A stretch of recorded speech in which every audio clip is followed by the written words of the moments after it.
committee. So we are going to go ahead and call this meeting to order. This is the 5th meeting of the House Standing Committee on Health Services. And I'd like to go ahead and call the meeting to order. And DJ, please take the roll. Representative Bentley. Here. Representative Bratcher. Here. Representative Bray. Representative Burke. Representative Callaway. Here. Representative Dotson. Here. Representative Duvall. Here. Representative Frazier Gordon. Here. Representative Justice. Here. Representative Neighbors. Here. Representative Rayburn. Representative Raymer. Here. Representative Riley. Here. Representative Rourks. Here. Representative Sharp. Representative Swan. Here. Representative Weber. Representative Wilner. Here. Representative Whitten. Here. And Chair Mosier. I'm here.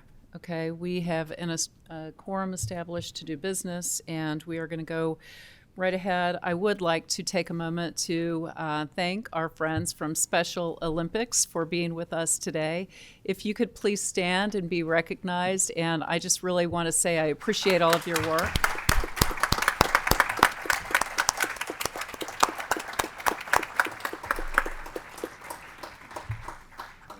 Thank you so much. Okay, first we are going to take up House Bill 176. We have Representative Nemes, and please, if you have any guests, have them introduce themselves for the record, and you do the same. Thank you, Madam Chairwoman. I'm Jason Nemes, representative of the 33rd District, which is Jefferson, Oldham, and Shelby counties. And I do have someone with me on Zoom. April, you want to identify yourself? Yeah, hi, I'm April Hester. I am a nurse anesthetist representing the Kentucky Nurses Association today. Thank you so much for being here. I know that you've stepped out of surgery actually to be with us, so thank you. Yes, thank you for understanding. We do have a committee sub. I'd like to entertain a motion on the sub. Motion. Do we have a second? Second. All in favor of adopting the sub? Aye. Any opposed? Okay. Please proceed. Thank you, Madam Chairwoman. I'm going to say just a few brief remarks and then hand it over to somebody who actually knows what she's talking about, a whole lot more than me anyway. I want to say the Kentucky Nurses Association brought this bill to my attention in order to prevent violence or help prevent violence in healthcare settings and to protect our workers. 48% of nurses report an increase in workplace violence. 63% of medical providers report injuries from violent attacks. Healthcare workers are 5 times more likely to experience workforce violence than any other industry. And 39 states have enacted some forms of workplace violent prevention legislation, and now it's our turn in the Commonwealth to do the same. Ms. Hester is going to talk about the bill and other aspects, other issues, and we'll take questions. First and foremost, I would just like to thank everyone for their time and attention today and allowing me to Zoom in from work. I really, really appreciate that. Like Representative Moser said, I'm taking a quick lunch break to step out and talk to you guys today about something that can affect every healthcare worker within our state. A little background on the Kentucky Nurses Association. It was established in 1906, and we represent 90,000 nurses within the Commonwealth. Each of those nurses within the state are represented regardless of their specialty or their fields within nursing, and there are 80 different practice types within this state alone. Nurses comprise nationally of 53.3% of the entire healthcare workforce, and there are 4.4 million nurses within the United States. Like all other healthcare professions, the need for nurses is great. It's very important to focus on the retention of nurses in the current work field. One way of ensuring retainability is to harbor a safe workplace by implementing a workforce violence prevention program. Safety within the workplace is essential for the retention of nurses within this state. Motion on the bill. We have a motion and a second. Do we have any questions from the committee? All right, seeing none, DJ, please take the roll. Representative Bentley. Yes. Representative Bratcher. Yes. Representative Bray. Representative Burke. Representative Callaway. Yes. Representative Dotson, Aye. Representative Duval, Yes. Representative Frazier Gordon, Yes. Representative Justice, Yes. Representative Neighbors, Yes. Representative Rayburn, Representative Raymer, Yes. Representative Riley, Representative Rorks, Yes. Representative Sharp, Representative Swan, Yes. Representative Weber, Representative Wilner, Yes. Representative Whidden, Yes. Chair Mosier. Yes. Okay. House Bill 176, as amended by the committee sub, passes with favorable expression. The same should pass. Thank you. I appreciate this bill very much and the work that you've put into it. And thank you for stepping out and being with us today. I appreciate it. Thank you for allowing it. Of course. Thank you, All Madam right. Chairwoman. Thank you. Okay. Next, we are going to hear from Representative McPherson on House Bill 101. And if you could just introduce yourself for the record, and I don't know if you have any guests with you. Yes, and if we have any members who would like to register a vote on House Bill 176 as amended by the committee sub, please do so now. I'd like to register a yes vote and a present. I would like to register a yes vote and a present. Okay, thank you. Please proceed. Thank you, Chairwoman, and members today. So this is House Bill 101. It does have a committee sub with it, so. Okay, we have a committee sub. We have a motion on the sub. Do we have a second? All in favor of adopting the sub? Any opposed? Okay, thank you. Okay, thank you. I'll explain the sub. The sub just explains in more detail. It said notwithstanding, and it gives a group of KRS laws that no person's entity or corporation or government agency should or shall require a child to receive a COVID shot. Now, this doesn't mean that a parent, guardian, anybody else that has the responsibility of that child does not, if they want them to have a COVID shot, that's fine. That's not what this bill is about. This bill is basically about the CDC recommended that COVID shots become more like flu shots. And what my fear is if we don't decide that the parent or guardian is the one responsible for these children to receive COVID shots, then possibly when we get out of session, the KDE could recommend, based on the CDC recommendations, that before kids go back to school next fall, they have to have a COVID shot. That's the premise of this bill. All right, thank you. Do we have any questions from the committee? I think it's pretty clear. This is just K through 12, no mandate for COVID only. Okay, we have a motion on the bill. We have a second. Okay. Any further discussion? All right, hearing none. DJ, please take the roll. Oh, I'm sorry. Yeah. Oh, yes. Thank you. Before we voted, I just wanted to record that I will be a no vote today. As you can appreciate, I believe that in our public settings, it's of utmost important for us to ensure that folks are vaccinated for public health reasons. And I'm respectfully, understand that we just have a disagreement of opinion here. But I think that, for a long time, in terms of public settings and public schools, we've required vaccinations, and there are alternatives if a family member does not wish to vaccinate. That's why we have homeschool. And I think in our public settings, we have a social responsibility to ensure that we are vaccinating against, diseases of various diseases, viruses, and that's why I'll be voting no today. Okay. Thank you, Representative Vork. And this in no way diminishes the value of vaccines. This just gives parents a choice in K through 12 only for this specific vaccine. And this is being treated much like the flu vaccine, where the variant is different every season. And so that's why we felt like it was important to give parents a choice and not mandate this. So any other discussion?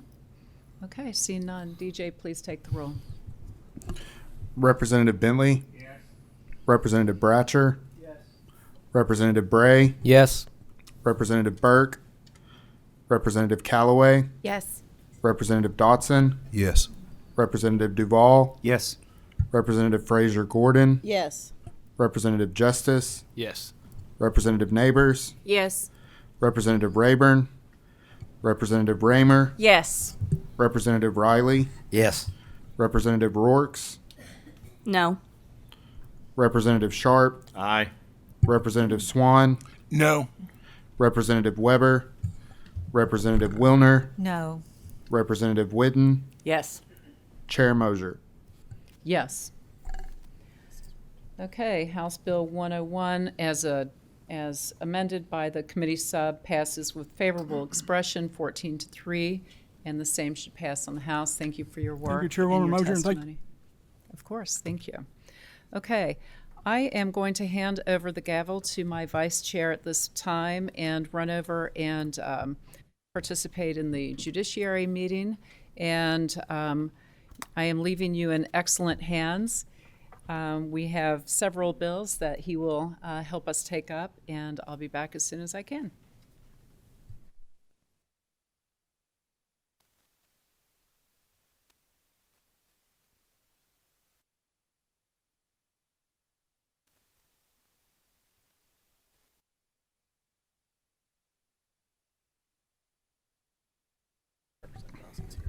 Okay.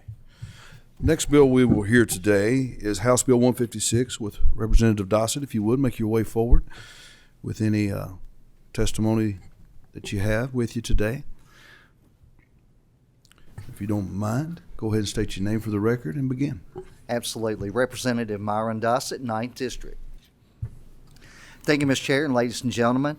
2 years ago, we passed legislation to allow for essential caregivers in our nursing home hospitals to allow family members to be able to visit loved ones that may be in one of these type of facilities.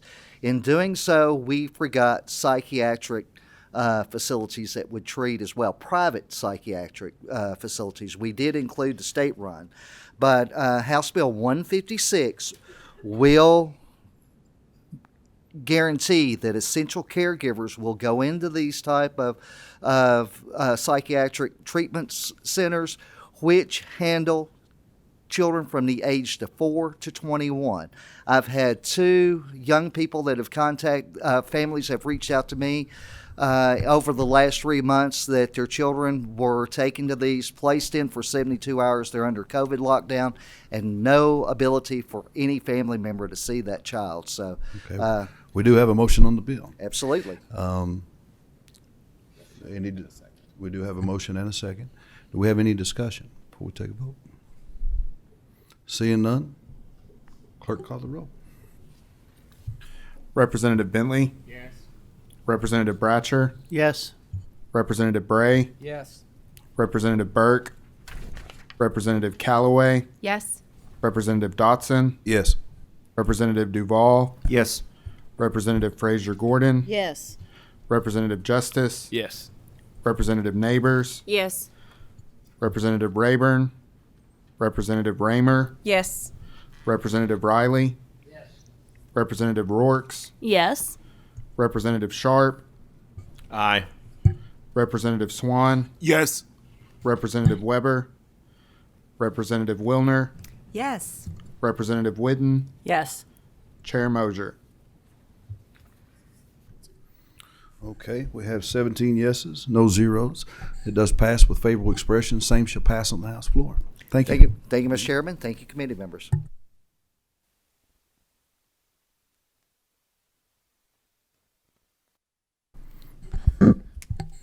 Okay, next we're going to have House Bill 196 with Representative Ken Fleming. There he is. I was looking for you behind the pole there.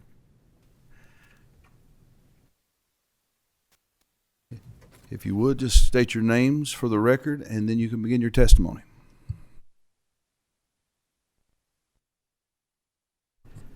Thank you, Chairman. Appreciate it. I'm Ken Fleming, represent the 48th District, which includes part of Jefferson and Oldham County. Good morning. I'm Liz McCune. I am a licensed psychologist and Chief Operations Officer and Vice President at U of L Health Peace Hospital. You also have someone on Zoom, correct? I do not. You do not? Okay. We do have a committee sub. We do. Okay. I'd like to take a motion on the sub. Second. All in favor? All opposed? Okay, committee sub, Pat. Great. Thank you, Mr. Chairman. Thank you, ladies and gentlemen, the Family Health Services. The committee sub was very, very simple. It actually just inserted a couple words, so it's not monumental. It's just more of a clarification between University of Louisville and U of L Health. So that's basically all it is. But let me go and talk about the bill itself. A couple of years ago, or actually about a year and a half ago, I was reading an article in the Wall Street Journal, and toward the end of the article, it basically talked about an app that goes on phone devices whereby middle school and high schoolers can access mental health professionals 24 hours a day, 7 days a week for crisis intervention. Since that time, I have worked with several legislators in University of Utah. I'm not University of Utah, but State Utah, the General Assembly members, as well as U of L Health. And I just want to put a plug about U of L Health. They've jumped in at the very beginning to help cultivate and get this to where it is today. And this is really a dynamic and I think a pretty much of a needle mover when it comes to helping our kids out when they come across a very significant crisis situation. What this bill does, which is 196, it establishes the Kentucky Health Safety Center, which is basically called Safe KY, Safe Kentucky, and it basically is off of the Safe UT or Safe Utah. In addition, it creates an advisory board to guide, counsel, and provide a resource for U of L Health. These members basically come across from a wide spectrum of disciplines, and basically those members of those council is outlined in the bill. It enables Safe KY to create, implement, and maintain an app for middle and high schoolers, college students to access mental health professionals to help divert crisis and provide some guidance. It also has a good reporting requirements so when they can come back and show us how things are being successful and so forth. But their ultimate goal is to go through a pilot project for this coming year or this year and then implement this throughout the state. We do have a couple of schools that are interested in this.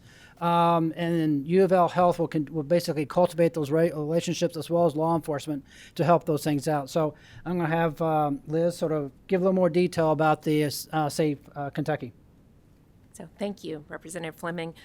Safe KY will be an app that is loaded onto a phone, and through that app, an individual, whether that's a student, whether that's a parent, whether that is a school official, will be able to text anytime they have an emergency concern that may involve mental health. If they become aware that a student may be aware that there's a weapon on campus, or if they are having thoughts of self-harm or harming others, they can send a text. We know with our youth that text is the preferred form of communication, and currently 89% of teens carry a cell phone.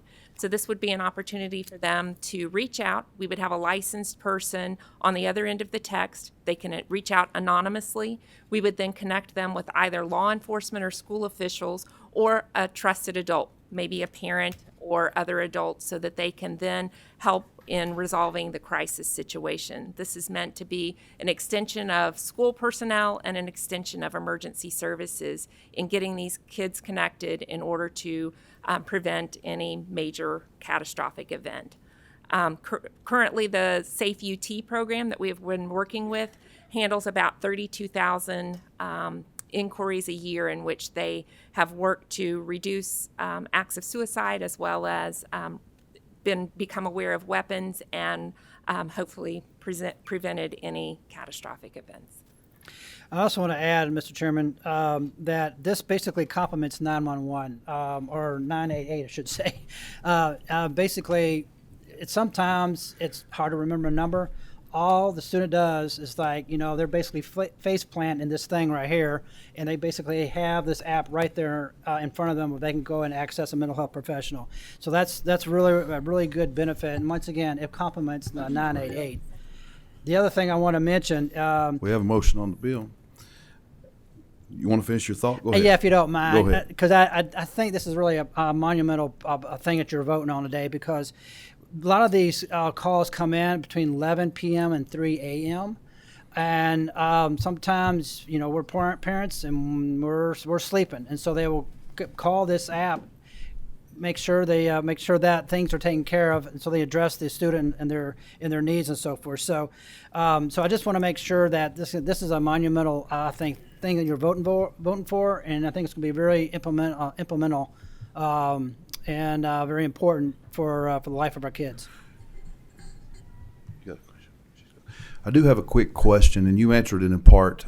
Going back to the 988, how does that interface with the app itself? How does that correlate together? So we've talked with some of the 988 representatives in the state. We currently have 10 different call centers that answer 988 calls.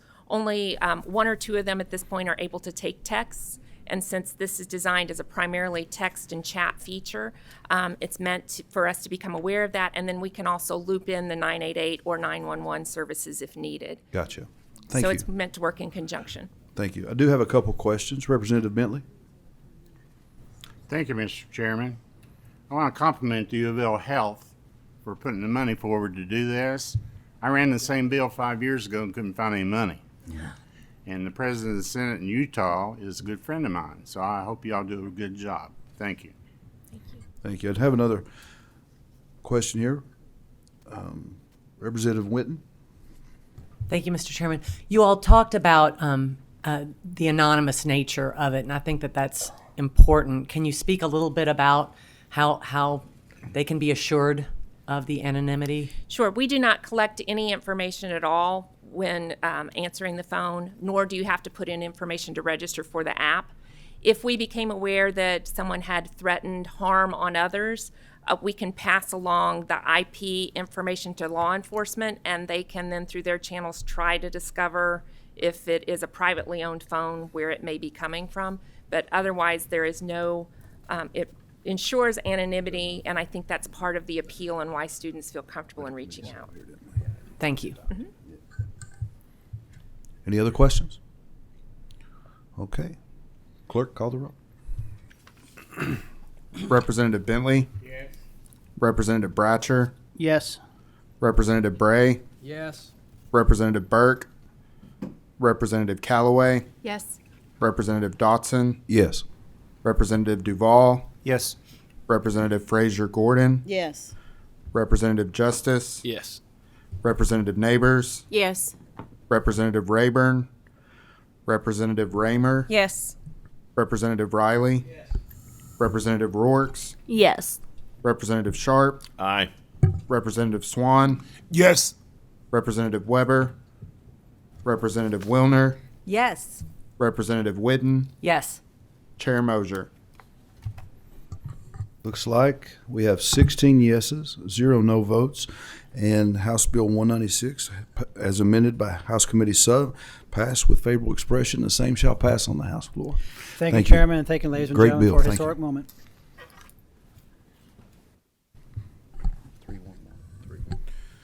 Okay, now we're going to be calling House Bill 311 with Representative Rebecca Raymer. You have any guests with you? Okay.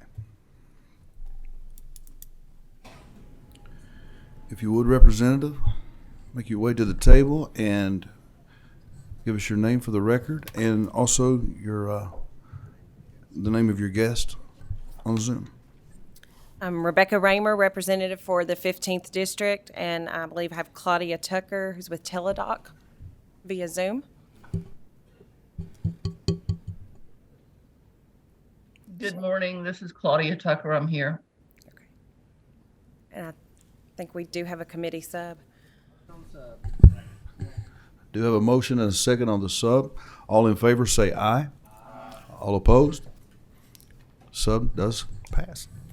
Okay, so House Bill 311 is really a technical fix. It is going to clarify that in order for somebody to be a Medicaid provider, they do not have to be physically located within the state. They still have to be licensed. They still have to have a Medicaid. We have a motion and a second. Would your guests like to share? I hate for them to take their time and not be able to say something, so. Thank you, sir, members of the committee. I'm just here as a subject matter expert. Should the committee have any questions. This is really a cleanup bill, and it will go a long way to improving access for the Medicaid patients there in the state. Thank you so much. Okay, clerk, take the roll. Representative Bentley. Yes. Representative Bratcher. Yes. Representative Bray. Yes. Representative Burke. Representative Callaway. Yes. Representative Dotson. Yes. Representative Duvall. Yes. Representative Frazier Gordon. Yes. Representative Justice. Yes. Representative Neighbors. Yes. Representative Rayburn. Representative Raymer. Yes. Representative Riley. Yes. Representative Rourks. Yes. Representative Sharp. Aye. Representative Swan. Yes. Representative Weber. Representative Wilner. Yes. Representative Whitten. Yes. Chair Mosier. Yes. House Bill 311. House Bill 311 passes 16-0. Thank you. And the same should pass on the House floor. Thank you. Thanks. Okay, for those of you that have came over, need to be recognized for votes. If you would, go ahead. Mr. Chair, if I could please register a yes vote on House Bill 156, a yes vote on 196. Thank you. Are there any others?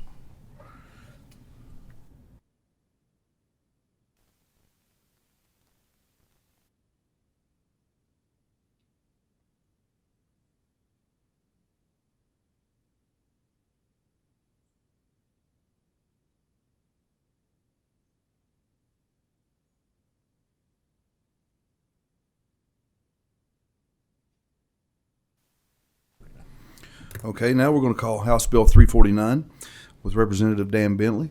If you and your guests would come to the testimony table, state your name for the record, and you may begin, sir.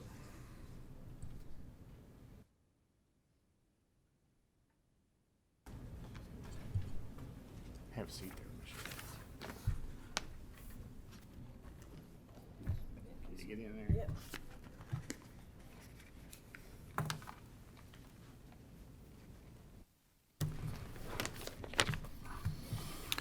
Thank you, Mr. Chairman. My name is Danny R. Bentley, District 98 of the great Commonwealth of Kentucky. You want to introduce yourself? I'm Michelle Rose. I'm a research scientist. Wait a minute. Now. Hi there. I'm Michelle Rose. I'm a research scientist for population health with Norton Healthcare in Louisville, Kentucky. House Bill 349 is a combination of three bills, put them all into one.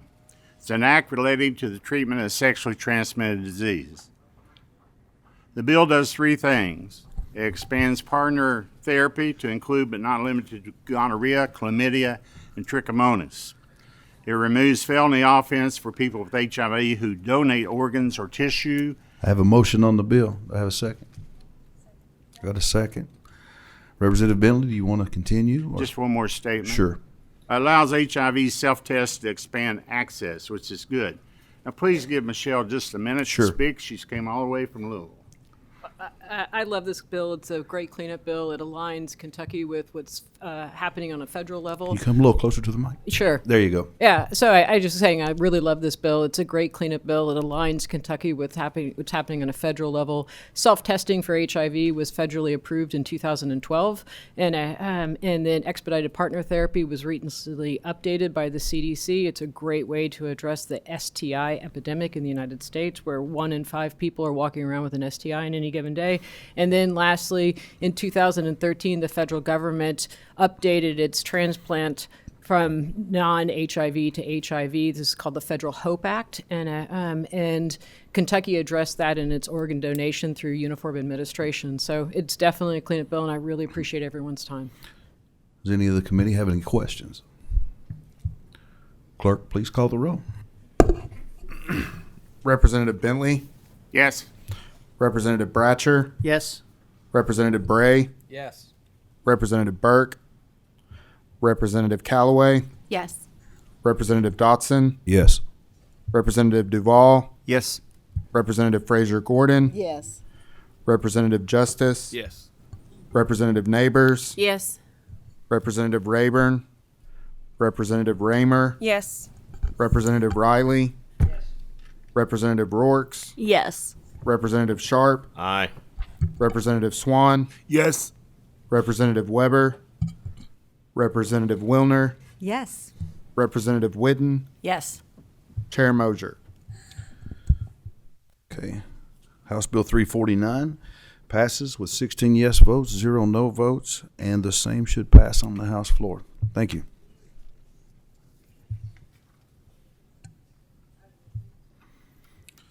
So next we're going to call House Bill 391 with Representative Amy Neighbors.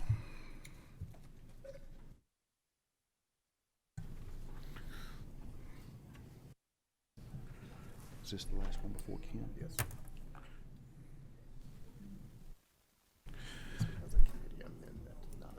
Okay. When you're ready, go ahead and state your name for the record and begin. Amy Neighbors, House District 21. First, we have a committee sub that adds leading age to the definition of long-term care provider. This is actually a committee amendment, so, and we're going to roll it into a sub at the very end. So, motion on the amendment. Yes, I've got a first and a second. All in favor say aye. All who oppose, amendment does pass. Continue, please. Thank you, Chair and Committee, for hearing House Bill 391 today. House Bill 391 is a simple bill that will increase transparency, communication, and promote high-quality care to long-term care residents. In short, this measure requires the Cabinet for Health and Family Services and long-term care provider associations to lead an annual joint training for long-term care facility surveyors and long-term care providers.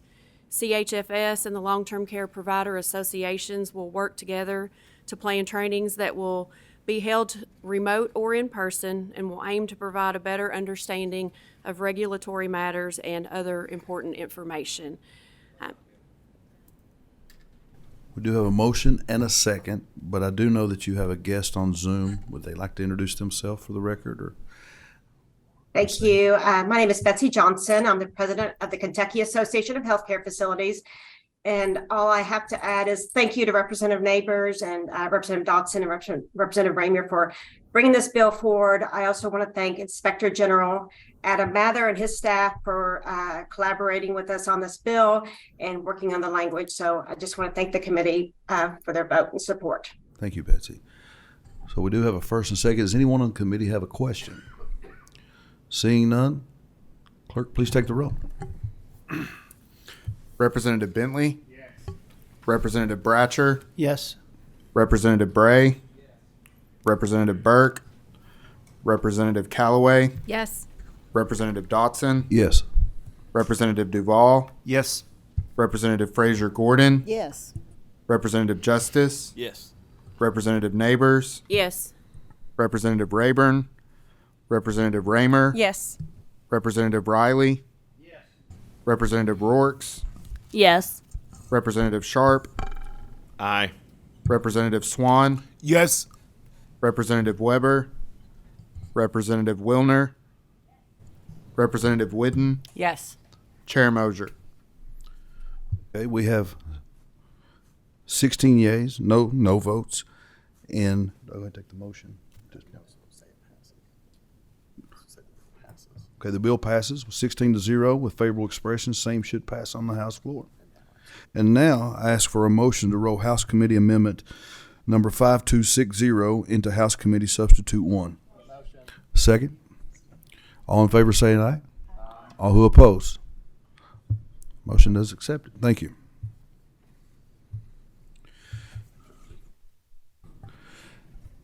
Now, House Bill 345, right? 345, Representative Moser, if you will.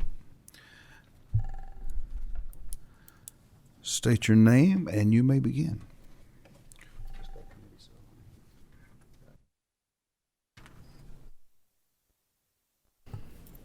Thank you. I have some guests with me, so while they make their way to the table, I am Representative Kim Mosier. I represent the 64th District, and I will allow my guests to introduce themselves.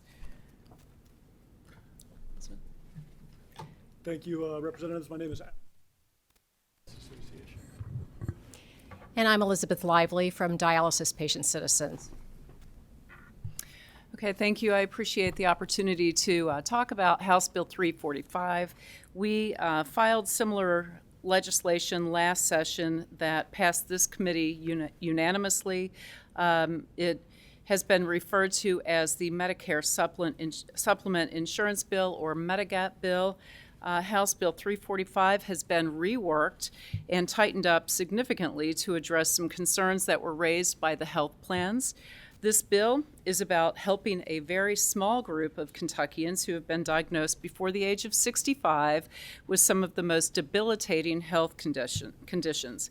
These are individuals who have already been identified by Medicare Part B, or Medicare, as needing special treatment and are eligible to obtain Medicare Part B coverage before turning 65.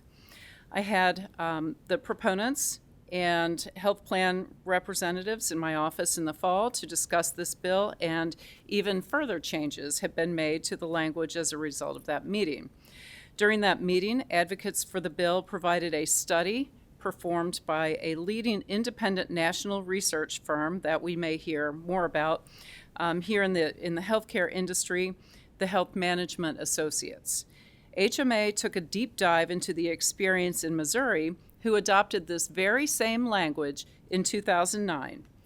The data clearly showed that despite concerns raised by the health plans, protecting this vulnerable group of individuals has not resulted in measurable premium increases in the 15 years this law has been in place, nor has it affected the financial stability of the health insurers.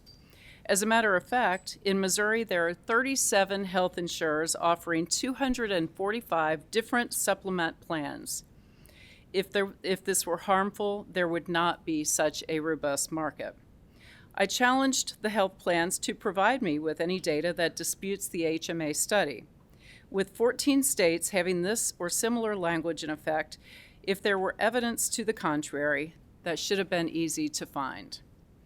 I've been provided with nothing to dispute the HMA findings, and because such a lack of data showing, or because of the lack of data showing a negative impact, the Virginia legislature just passed this bill unanimously. At this time, I'd like to offer my guest an opportunity to comment. Ms. Lively, if you'd like to go ahead. Thank you, Representative Moser. Mr. Chairman, members of the committee, thank you for this opportunity to talk about this bill that's critically important to underage 65 dialysis patients in the Commonwealth of Kentucky. I want to thank Representative Moser for taking on this bill. Medigap and Medicaid in general is incredibly complicated and it can make anybody's head spin, but she has dove right into this issue knowing how important it is to these individuals that live in Kentucky. For those of you who heard testimony on House Bill 430 last year that passed out of this committee unanimously, this is a very different bill. As Chair Moser said, it's more narrowly focused.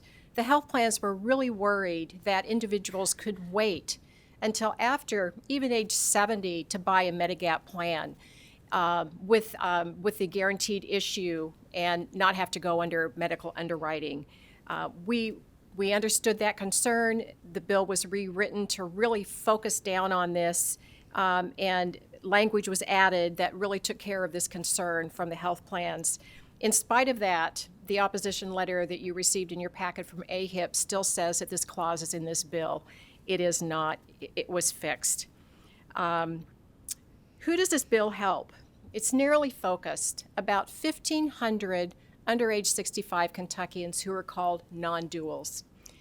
What is a non-dual? That is somebody who is covered by Part B Medicare, but not by the state's Medicaid program. Their age alone prohibits them from access to affordable Medigap premiums in Kentucky.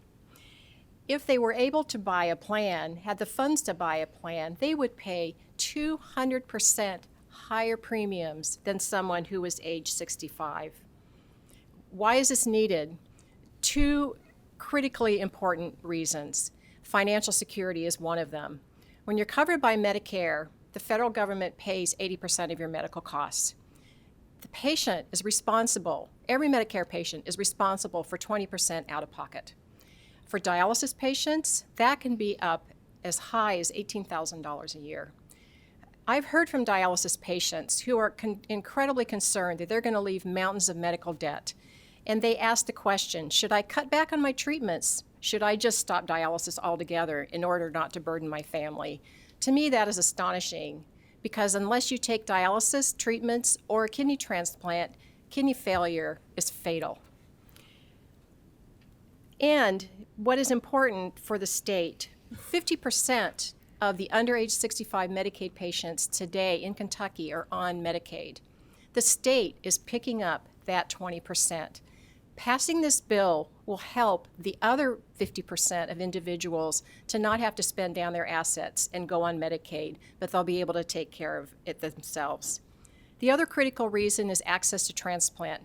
Many of you probably don't know, if you don't have Medicare, a supplemental insurance policy, you will not be placed on the active transplant wait list. This is because, and all of you know this, kidneys for transplant are incredibly scarce. The transplant centers need to know that the person receiving it is going to be able to steward that organ, to pay for the medical care that is necessary, both the transplant surgery and the lifetime follow-up care, in order for that kidney to stay healthy as long as possible.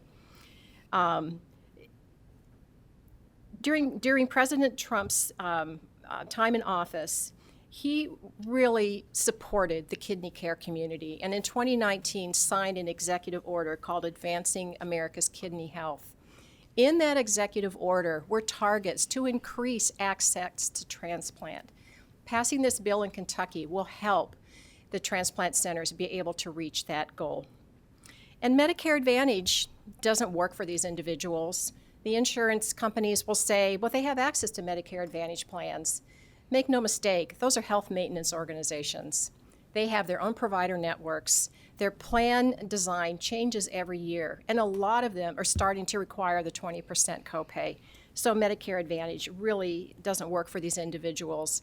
And if you want to go out of state for a transplant, you're not going to get it done because out-of-state transplant centers won't be in the provider network. So the Medicare Advantage plans really are not working.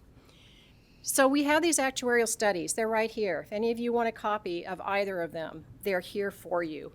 The HMA report looked at Medicare fee-for-service data, and the 1,500, adding them into Medigap coverage for the entire pool would raise rates less than 1%, about $2 a month.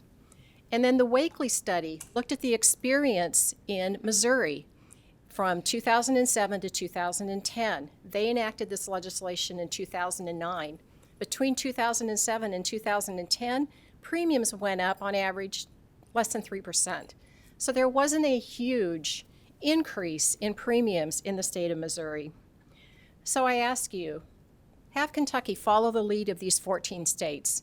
In Virginia, the bills are on the governor's desk there waiting for signature to adopt Medigap coverage that's going to provide affordable care for these incredibly deserving Kentuckians. Thank you.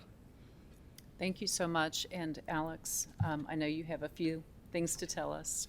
Thank you. I will do my best to be brief. Thank you, Representative Moser. Thanks, members of the committee. Again, my name is Alex Meixner from the ALS Association. At the ALS Association, we have one overriding goal, and that's to make ALS livable until we can cure it. This bill will help make ALS livable for folks in Kentucky in a couple of important ways. What do I mean by livable?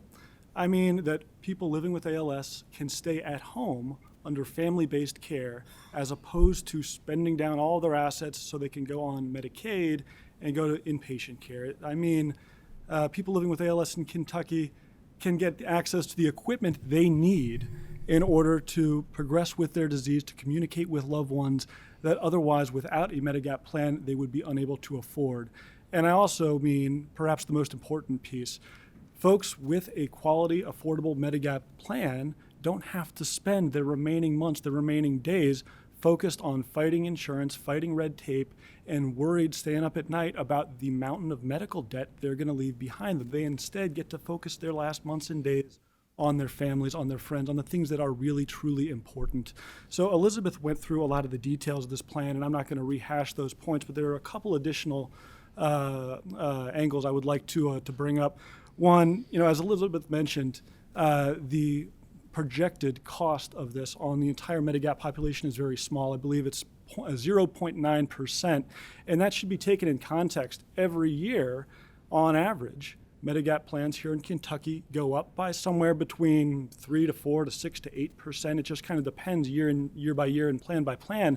And I know this because I reached out to an insurance broker and asked for price histories on some of the major Medigap plans here in Kentucky. And I'll tell you, I'm reading down the list, and this is information that should be in your packet in my written testimony. You can see that some plans, Aetna, for instance, in 2019, they went up 9%, 2020, 6%, 2021, 8%, 2022, just 2%, so that's pretty good.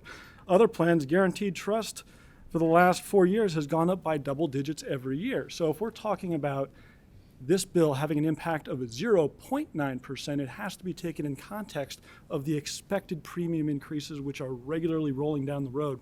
And that brings up another point. There's an element in this bill that would allow Kentuckians on Medigap to switch carriers, not switch plans. They can't go from a less generous plan to a more generous plan.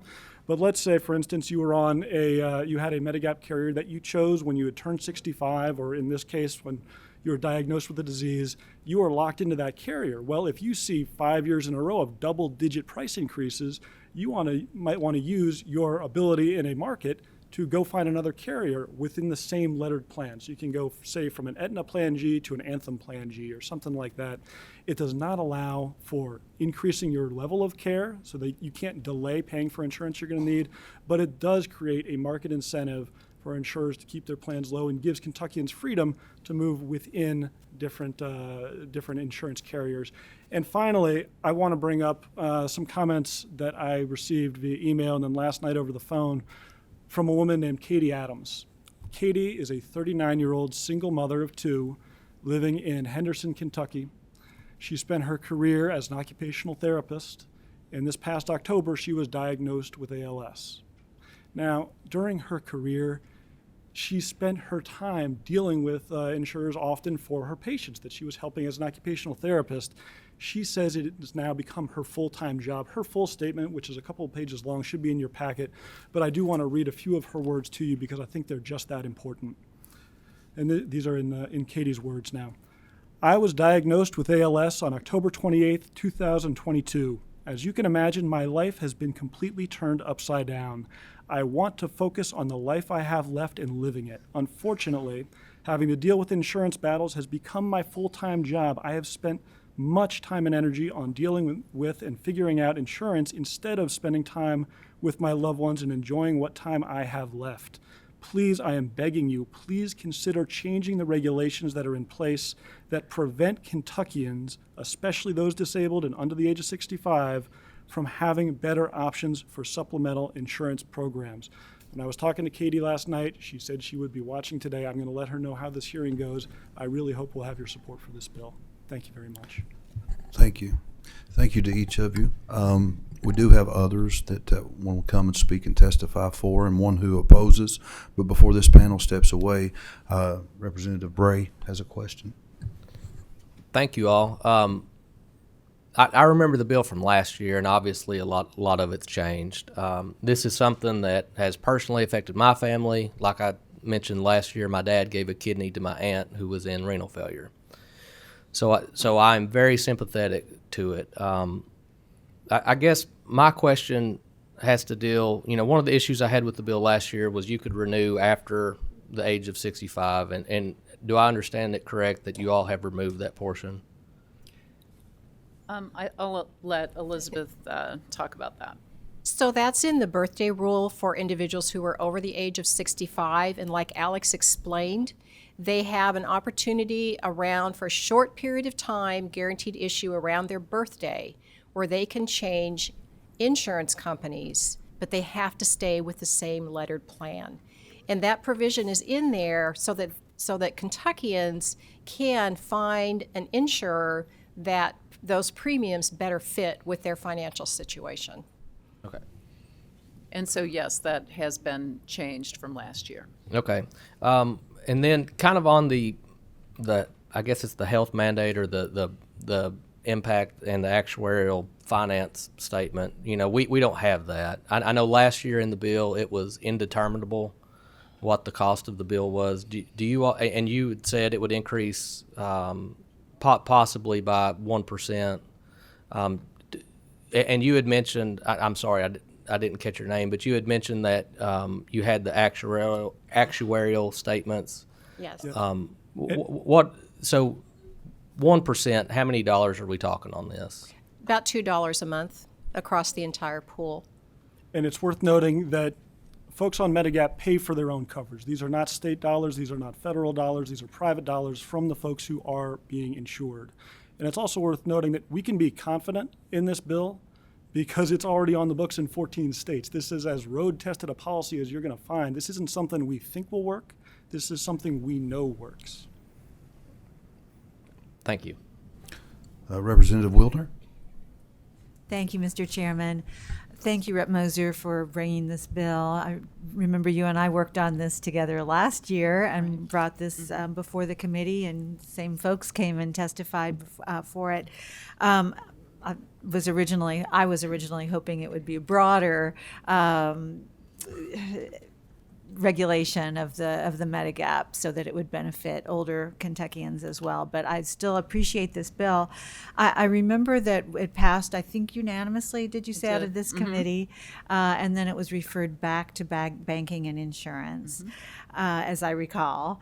And I had a really unusual experience in the hour or so before this meeting today, and I thought it was worth mentioning, where I talked to two different lobbyists who told me very, very different information. And so I heard from one lobbyist that this would cost older Kentuckians an additional $1,200 a year on their policies, or would, could very well. I was also told that only 3 states had this on their books and it had made significant changes. And then I spoke with Elizabeth, who shared the information that you've just shared here. So I've honestly, this is my 5th year here, I've never had that experience of right before a hearing to hear wildly different facts and numbers and information. So it was troubling. I remember the discussions we had last year, and I was able to meet with you more at length. And it's, all coming back to me now. So I do support this, but I'm concerned that there are these kind of wild disparities in the information that's being shared. And I would hate to see this meet the same fate that it did last year, where, we pass it and then it goes somewhere to die. So I don't know what we do about that. I'm just sharing that observation, but I will be voting yes on this today. Thank you for that information, Rep. Wilner. I appreciate that. We have asked all of the health plans for data around this and have not received any to date. I did see AHIP sent out late last night. I think it was about midnight that I was reading it. About 200 pages of data that really didn't address just this issue. It was very broad. So we've asked to hone in on that data, and perhaps they have come today with something I haven't heard. But these are all studies which have been done that are specifically addressing this very issue and the exact same legislation that's been passed in other states. So thank you. Thank you. Thank you, Representative Moser. If you would just stay close by, as I'm going to allow the other guests to come and testify briefly. I'd like to ask Scott Brinkman and Tom Stevens, if they would, make their way to the testimony table, along with Rusty Kress, as he will speak in opposition to the bill.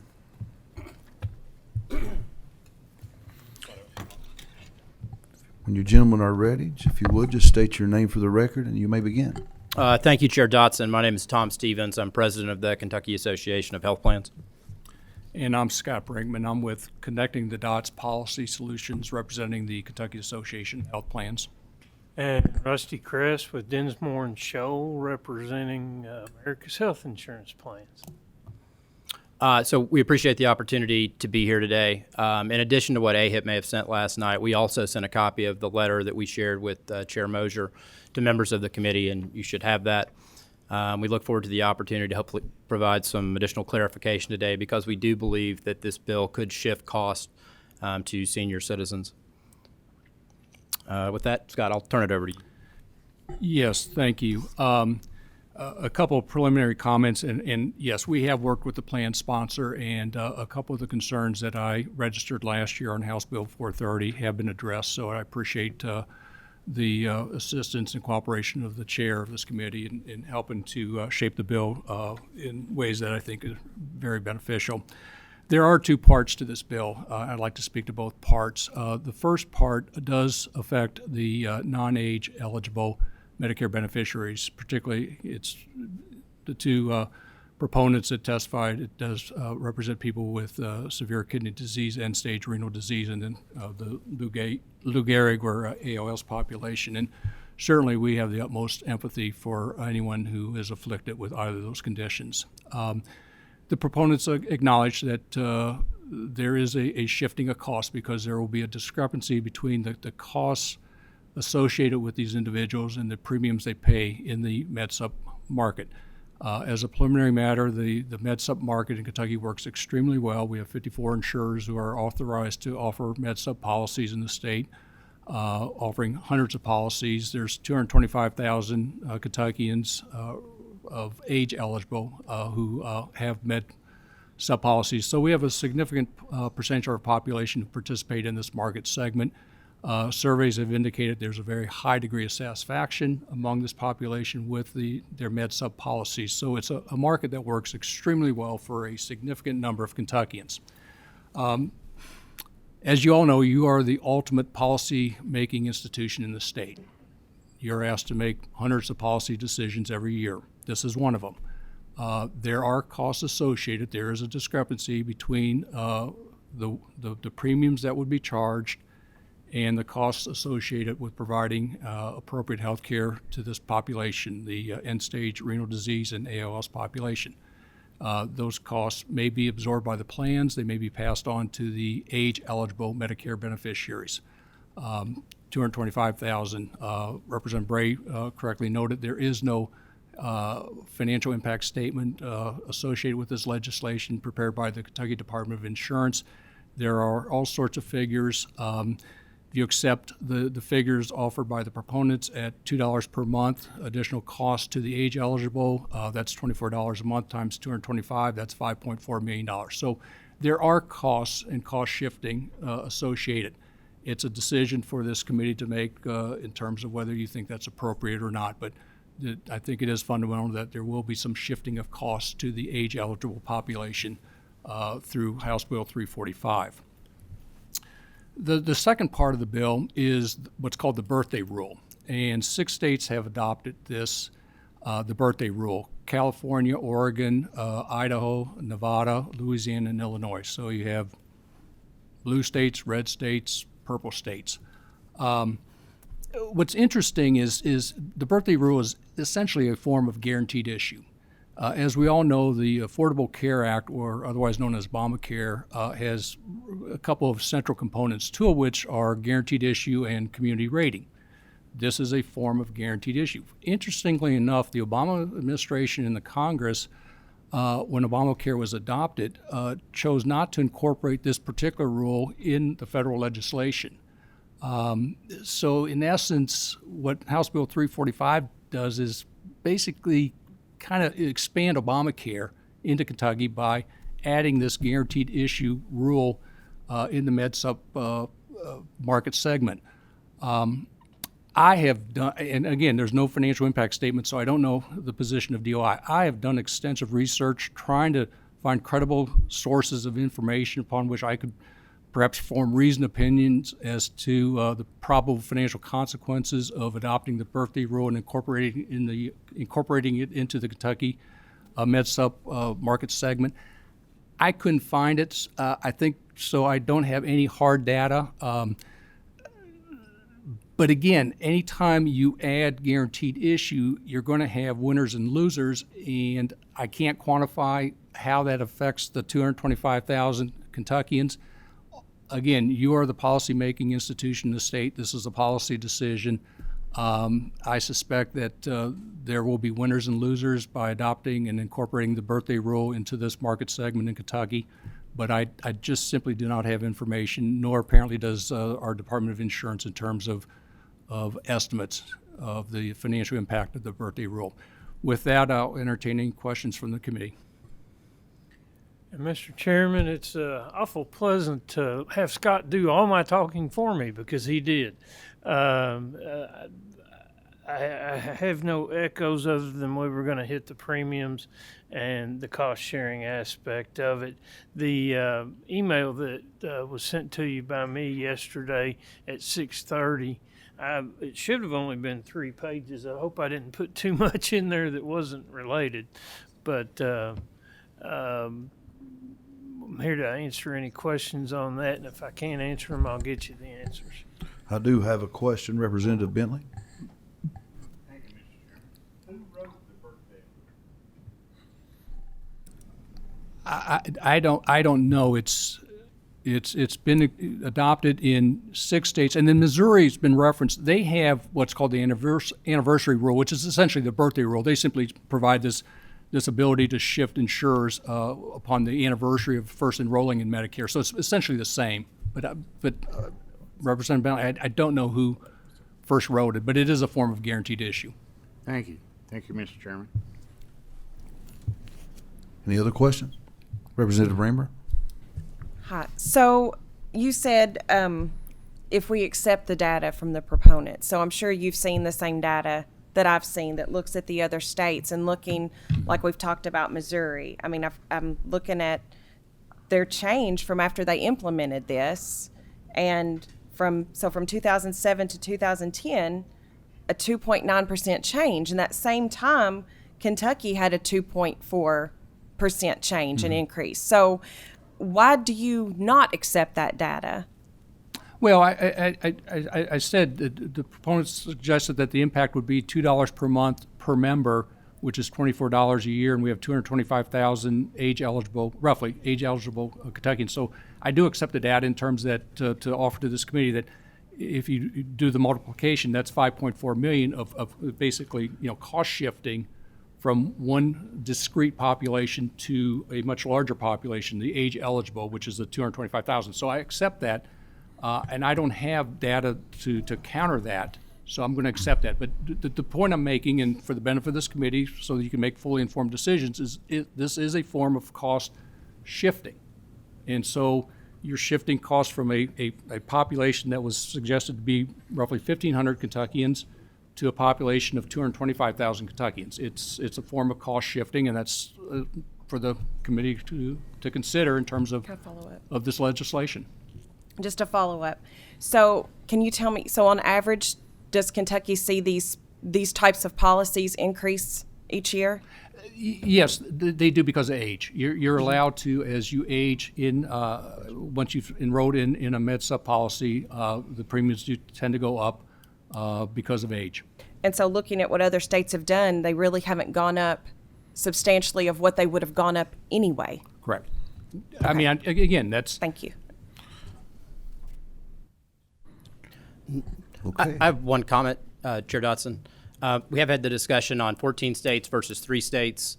The issue that we have, and I believe it's the guaranteed issue component, which would be the exact same language from the bill. It's our understanding there are 3 states that have that. And I think it's Connecticut, Maine, and New York. Versus in our research, when we were trying to look specifically at Missouri and reaching out to our colleagues there, we couldn't find, there may be legislation running this year, but we could not find the exact same bill language. Okay. Thank you. There are no more questions at this time. I'd like to have Representative Moser, if she would, come back to the testimony table. Thank you, Mr. Chairman, members of the committee. Thank you. Thank you, gentlemen, for coming today. There is no more questions. If I could just quickly make a quick comment about the cost shifting. it's interesting to think about that, because if we're talking about $5 million in being shifted to this 225,000 member pool, I think we should also discuss the possibility of these members spending down their assets and going on to Medicaid at $18,000 per year times 1,514 dual eligible members. That is $27 million spent in Medicaid. So that's a significant cost shift to those same 225,000 individuals who are taxpayers. So that's what I want to think about. This is not about who's paying what, and I think that we want to make sure that we're providing care and to these individuals who have significant disabilities and debilitating diseases, ALS and end-stage renal disease, who are trying to live their life for the short time that they have left and not be a complete burden to their families or to taxpayers. So they're paying their premiums. We're not asking for the state to pay their premiums. We're allowing the insurers to allow them to have this coverage. Right. So that's all I'll leave you with. Great point. Thank you. Seeing no more questions, we'll go ahead and take the roll. I need a motion. And a second. I got a second. Mr. Clerk, would you please take the roll? Representative Bentley? Yes. Representative Bratcher? Yes. Representative Bray? Representative Burke? Yes, and I need to log my attendance, and I'd also like to record my other votes. We're going to do this right after Thank you. this vote. Representative Callaway? Yes. Representative Dotson? I'd like to explain my yes vote. You know, this is not only a good piece of legislation, but when it hits really home to you, my neighbor, Bill Thyree, over the last few months has been diagnosed with ALS. A very strong man, a man that helped me take care of my property, and just a wonderful man. And to see his decline and to see what he's dealing with and what his family's going through and how this piece of legislation could help him, it will be very impactful. So I vote yes for you today, Bill Thyree. Representative Duval? Yes. Representative Frazier Gordon? Yes.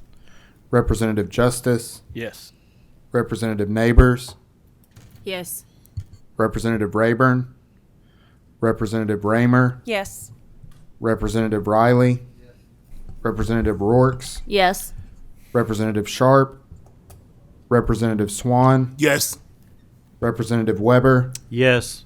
Representative Wilner? Yes. Representative Whidden? Yes. Chair Mosier? Yes. House Bill 345 passes, 17 yeses, 0 no votes, and the same should pass on the House floor. Thank you, Representative Mosier. Thank you. I appreciate it. And also, before we adjourn, we're going to recognize those that need to come in and do their attendance and also their votes. Thank you, Mr. Chair. Representative Lindsay Burke registering my attendance and my votes as follows. I vote no on House Bill 101. I vote yes on House Bill 156. Yes on House Bill 176. Yes on House Bill 196. Yes on House Bill 311. Yes on House Bill 349. And yes on 391. Thank you. Thank you. Representative Weber? Mr. Chairman, I want to record my attendance, and I also want to record yes votes on the following bills: House Bill 101, House Bill 156, House Bill 176, House Bill 196, House Bill 311, House Bill 349, and House Bill 391. Thank you. Is there any others? Representative Mosier.